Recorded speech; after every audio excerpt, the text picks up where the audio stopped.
sujud.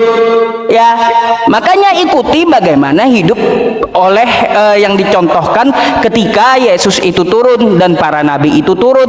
Mereka semuanya sujud. Kagak ada ibadah dari para nabi terdahulu jingkrak-jingkrak. Ini nabi bukan.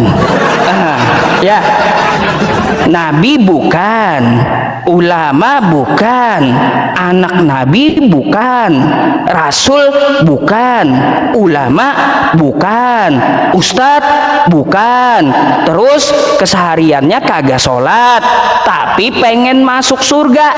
Mimpi. Tad, terlalu berat, Tad. Pendeta jatuh satu, Tad. Ini satu lagi. Aduh, berat. Gak apa-apa Bu ya, keras aja gitu ya, tegakkan yang hak gitu ya. Mimpi gitu loh ya, mimpi. Yang kagak sholat aja ini ya teman-teman ya, saya udah kasih tahu, yang kagak sholat aja mimpi gitu loh masuk surga, apalagi yang ibadahnya seminggu sekali jingkrak-jingkrak pula. Di mana masuk surganya coba?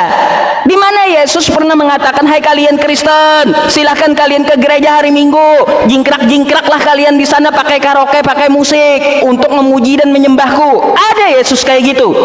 Nggak bakalan Anda temukan di Bible Anda, nggak bakalan ya. Jadi ya kawan-kawan Kristen, ketika Anda memberikan argumen, apalagi Anda seorang pendeta, setidaknya Anda memakai apa yang telah dikatakan dan diajarkan oleh Yesus itu sendiri ya. Apa kata Yesus? Sembahlah Allah. Tiba-tiba kalian sembah Yesus. Beda udah gitu. Udah Yesus berkata, inilah hidup yang kekal itu, mereka mengenal engkau satu-satunya Allah yang benar. Yesus kan ngomong kayak gitu di Yohanes 17 nomor 3 tuh.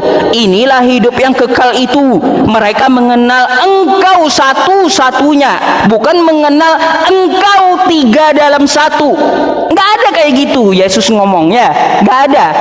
Jadi mengenal engkau satu-satunya, nggak ada duanya, nggak ada kembarannya, yang mana Tuhannya Yesus, Tuhan yang menciptakan langit dan bumi itu esa, satu-satunya, tidak dapat dilihat dengan mata, terus suaranya pun tidak dapat didengar. Ajaran dari Yahudi terdahulu lalu Anda mau ambil ya, saya wajar ya, wajar, kitabnya kitab Spanyol memang ya. Kalau Anda mau mengambil pengajaran dari Tuhannya nabi-nabi terdahulu, coba Anda berpikir satu hal saja yang saya minta. Pernahkah para nabi terdahulu dari nabi-nabinya Yahudi yang mana mereka menyembah Tuhan yang menjadi manusia? Siapa di perjanjian lama nabinya yang menyembah Tuhan menjadi manusia? Abraham? Nggak ada. Ishak? Nggak ada. Yakub? Nggak ada. Daud? Nggak ada juga. Salomo? Nggak ada. Elia? Nggak ada. Bileam? Nggak ada. Samuel? Nggak ada. Mereka menyembah Tuhan yang jadi manusia. Lalu kalian mau ambil untuk membenarkan doktrin kalian, lalu kalian katakan Allah punya anak, Allah mengambil rupa menjadi manusia, lalu rupa itu ya menjadi Yesus, menjadi daging yang mati terkutuk di tiang salib untuk menebus dosa manusia. Itu ajaran dari mana? Nubuatannya kagak ada. Gak ada sama sekali nubuatannya menebus dosa itu memakai darah manusia, gak ada.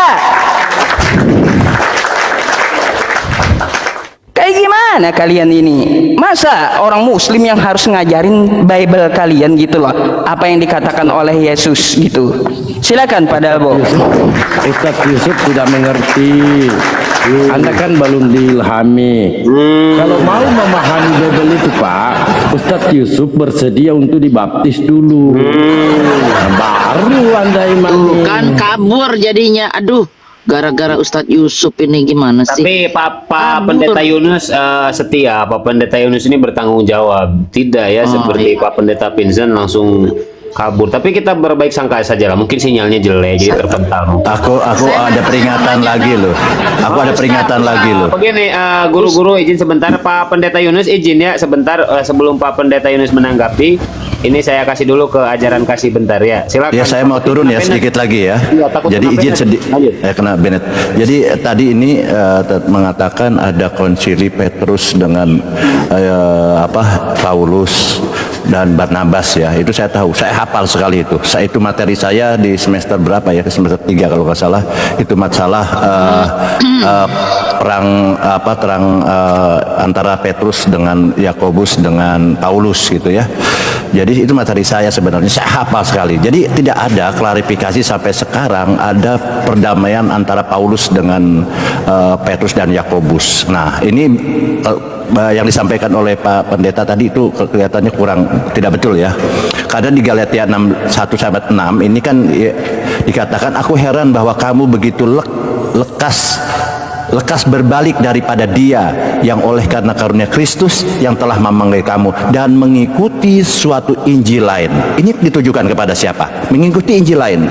Ada cerita kayak ada injil lain, ada injil A, ada injil B. Ini bicaranya injil lain. Apa maksudnya di sini? Ini dikatakan injil yang berbeda ini jelas yang ditujukan kepada Petrus dan Barnabas. Ya. Ini adalah Yakobus dengan Petrus. Jadi ini berselisih paham. Makanya apa katanya Paulus dikatakan di Galatia 2 nomor 11 ayat 21, Paulus ini menentang Petrus. Jelas ini tidak ada konsili nih Petrus dengan Paulus ini. Nah, di Galatia 2:11 dikatakan, ketika Petrus datang ke Antiokhia, aku berterus terang menentangnya karena ia jelas-jelas bermasalah.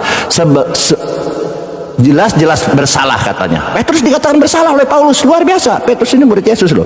Sebelum beberapa orang dari kalangan Yakobus datang, lihat Yakobus juga murid Yesus. Ia makan sehidangan dengan saudara-saudara yang tidak bersunat. Ini cerita orang bersunat.